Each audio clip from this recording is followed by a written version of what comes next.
Que devient Blaise Compaoré? Restez scotchés jusqu'à la fin de cette nouvelle vidéo pour suivre ces nouvelles. Mais tout d'abord, si vous êtes nouveau sur la chaîne, n'oubliez pas de vous abonner et d'activer la cloche de notification pour ne plus rater aucune de nos prochaines vidéos. Alors, bon visionnage.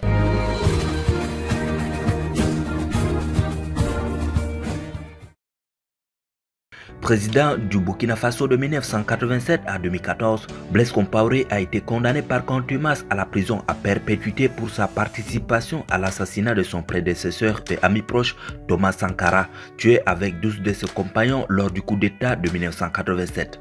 Élu président de la République en 1991 à l'issue d'un scrutin contesté, il a été réélu en 1998, 2005 et 2010. Mais 27 ans et 15 jours après son accession au sommet de l'État, Blaise Compaoré a été chassé du pouvoir par une insurrection populaire. Le 31 octobre 2014, il a fui le pays.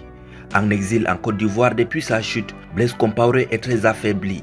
L'ancien président burkinabé serait atteint d'hydrocéphalie, une pathologie qui provoque chez lui des troubles neurocognitifs. Il connaît ainsi des absences et du mal à s'exprimer, ainsi que des difficultés à se déplacer.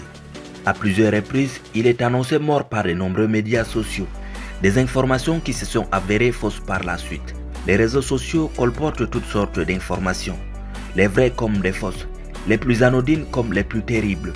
Ainsi, nombre de personnalités ont déjà été objet de fausses rumeurs de mort se propageant sur Internet comme une traînée de poudre. Il s'avère que les agences de presse préparent des nécrologies de grandes personnalités pendant qu'elles vivaient encore. Mais celles-ci ne sont jamais rendues publiques avant la confirmation de leur décès, sauf par erreur, bien évidemment comme ce fut le cas par exemple chez RFI le 16 novembre 2020 suite à une erreur technique. Les nécrologies d'une dizaine de personnalités ont été involontairement publiées sur le site internet de la radio avant d'être rapidement retirées.